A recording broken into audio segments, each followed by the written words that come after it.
Okay, Assalamualaikum semua. Kita sekarang ni masuk ke muka surat 6. Okay, tajuknya adalah 4.2.2 menentukan hasil tambah sudut peluaran. Hari tu kita dah belajar tentang hasil tambah sudut pedalaman. Ada rumus yang perlu pelajar hafal hari tu. Hasil tambah sudut pedalaman, apa rumusnya? Dalam kurungan, N tolak 2, tutup kurungan, darab dengan 180 darjah. Itu adalah rumus untuk hasil tambah sudut pedalaman. Okey, sekarang ni kita masuk kepada hasil tambah, menentukan hasil tambah sudut peluaran. Peluaran maksudnya sudut di luar. Okey, cara nak menentukan hasil tambah sudut luar. Okey, hasil tambah sudut peluaran sebuah poligon ialah 360 darjah. Maksudnya sudut luar suatu poligon bila awak tambah tidak ada nilai lain, mesti 360 darjah. Okey, nanti pelajar tengok contoh. Okey, contoh A. Tengok contoh A. Okey, hasil sudut yang berlabel P, Q dan R dalam rajah di bawah ialah sudut peluaran bagi poligon tersebut. Maka nilai P tambah Q tambah R adalah 360 darjah. Okey, cikgu terangkan. Pelajar tengok rajah yang pertama. Okey, rajah yang pertama ni ada berapa sisi? Okey, sisinya ada 3. 1, 2, 3. Okey, tolong ingat bila poligon tersebut ada 3 sisi, bila ada 3 sisi, mesti ada 3 sudut dalam, mesti ada 3 sudut luar. Okey, tolong ingat bilangan sudut mesti sama dengan bilangan sisi. Kalau sisi rajah ni 3, sudut yang di luar dan sudut yang di dalam pun mesti 3. Jadi, untuk sudut hasil tambah sudut luar, okey, jumlahnya tak ada nilai lain. Mesti 360 darjah. Jadi, P ni di luar, Q di luar, R pun di luar. Jadi, maksudnya hasil tambah 3 sudut luar ni, okey, P tambah Q tambah R memang wajib ataupun tidak ada nilai lain, mesti 360 darjah. Okey, tolong faham. Okey, tengok contoh B. Yang ni pelajar boleh salin sendiri. Okey, tengok gambar rajah poligon ni. Berapa sisi? 4 kan? 1, 2, 3, 4. So, kalau ada 4 sisi, maksudnya mesti ada 4 sudut dalam, mesti ada 4 sudut luar. Okey, A, B, C dan D semuanya berada di luar. Jadi maksudnya A, B, C dan D, okey, A tambah B tambah C tambah D tidak ada nilai lain. Mesti 360 darjah. Tolong faham konsep tu. Okey, kita rujuk pada latihan. Okey, pelajar tengok muka surat 7. Okey, muka surat 7. Okey, kita tengok latihan ni. Cari nilai X bagi setiap rajah berikut. Okey, pelajar tengok rajah yang pertama. Rajah yang pertama ni ada 4 sisi. 1, 2, 3, 4. Jadi maksudnya kalau ada 4 sisi, mesti ada 4 sudut luar, mesti ada 4 sudut dalam. Okey, tengok rajah ni. Okey, yang ni sudut luar. Kalau ditandakan dengan simbol ni, yang ni maksudnya sudut tegak. Kalau sudut tegak berapa darjah? 90 darjah. Pelajar mesti letak sendiri. Okey. Okey, yang ni pun sudut luar. 131 darjah sudut luar. 60 darjah pun sudut luar. X pun sudut luar. Pastikan rajah ni ada 4 sisi, mesti ada 4 sudut luar. Jadi 4 sudut luar ni bila ditambah mesti berapa? Mesti 360 darjah.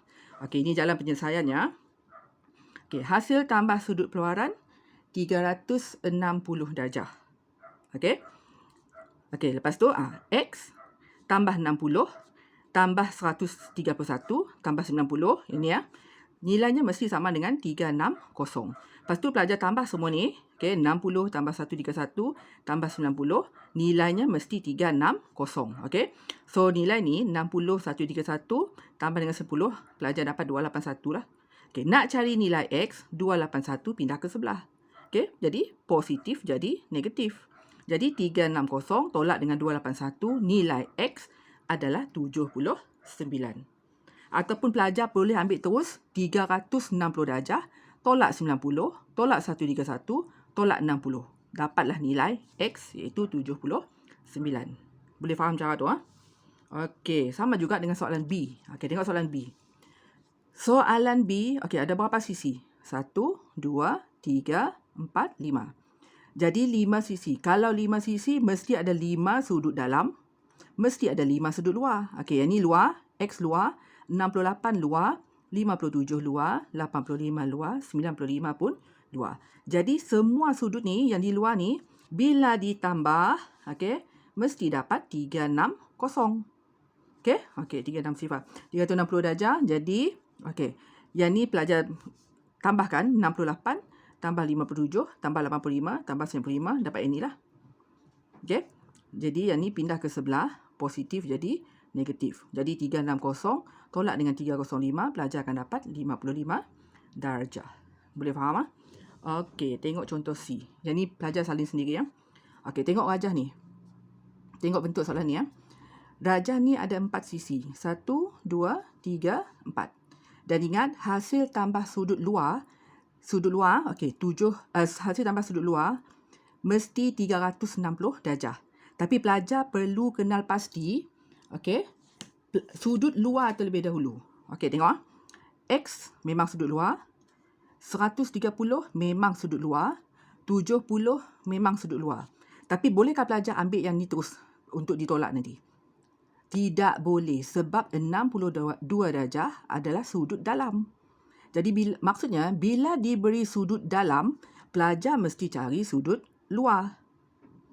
Kan? Yang ni sudut luar, sebelah ni ataupun sebelah ni lah. Jangan yang sebelah ni. Kalau sebelah ni sudut bertentang bucu. Okey, kena faham konsep So sudut luarnya sama ada di atas ataupun sebelah ni. Okey?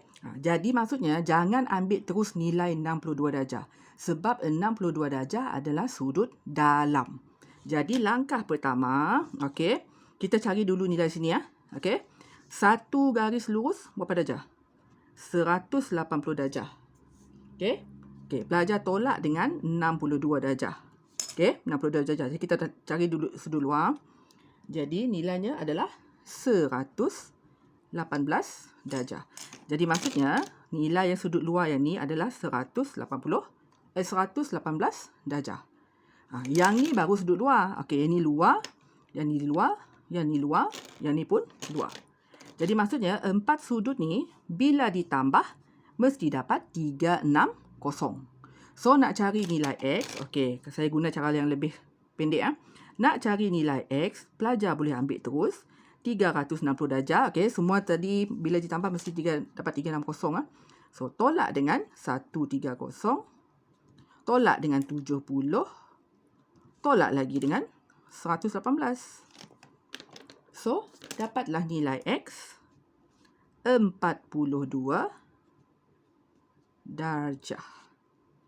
Okey, boleh faham? Boleh faham? Okey, itu saja.